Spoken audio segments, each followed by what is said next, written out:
Hello! Welcome to జోష్‌కా Sri studios. అందరూ ఎలా ఉన్నారండి? విలువ.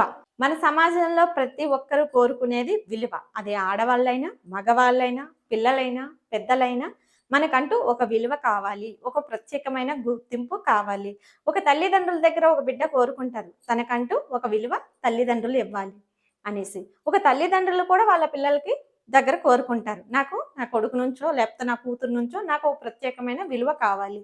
అందరితో సమానంగా అయితే చూడకూడదు. సో, ఇలా విలువలు చాలా రకాలు. ఒక్కొక్కరు ఒక్కోలాగా వాళ్ళ ఆలోచన విధానాన్ని బట్టి ఉంటూ ఉంటారు. సో, విలువ అనేదేంటి? నార్మల్‌గా మాట్లాడుకుంటే రెస్పెక్ట్. రెస్పెక్ట్ ఇవ్వడం. మనం ఎవరైనా వచ్చినప్పుడు రెస్పెక్ట్‌గా మాట్లాడడం, మర్యాదపూర్వకంగా మాట్లాడడం, వినయంగా ఉండడం, వాళ్ళు చెప్పింది వినడం, అలా చేయటం.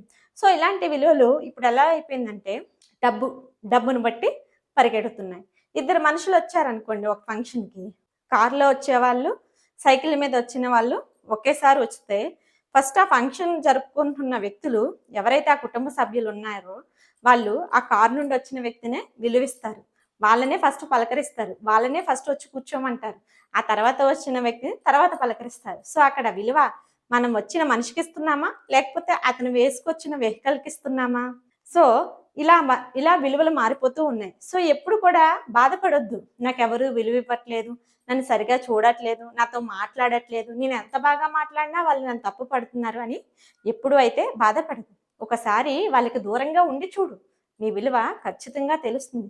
ఎప్పుడూ మనం అందుబాటులో ఉన్నామనుకోండి, మనకేం పని పాటు లేదు. మనం ఆడింది ఆట, పాడింది పాట, వాళ్ళు నేనేం చెప్పినా చేస్తారు, వాళ్ళకేం పని లేదు అని మన విలువ తగ్గిపోతూ ఉంటుంది. ఒకసారి దూరమై చూడు తెలుస్తుంది విలువ.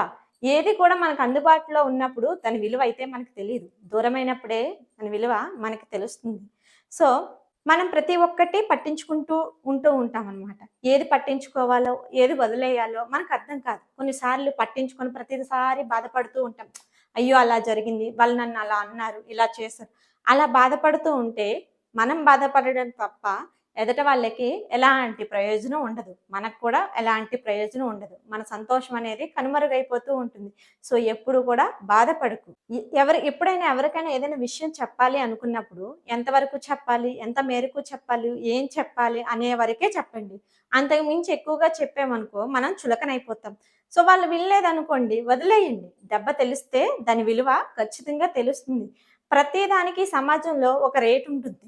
అంటే ఒక వస్తువు, ఒక ఫోను, ఒక టీవీ, ఒక ఫ్రిడ్జు ఇలా ప్రతి దానికి ఒక రేటుంటుంది. కానీ మనిషికి మాత్రం విలువ అనేది దేన్ని బట్టి వెలకడతారు?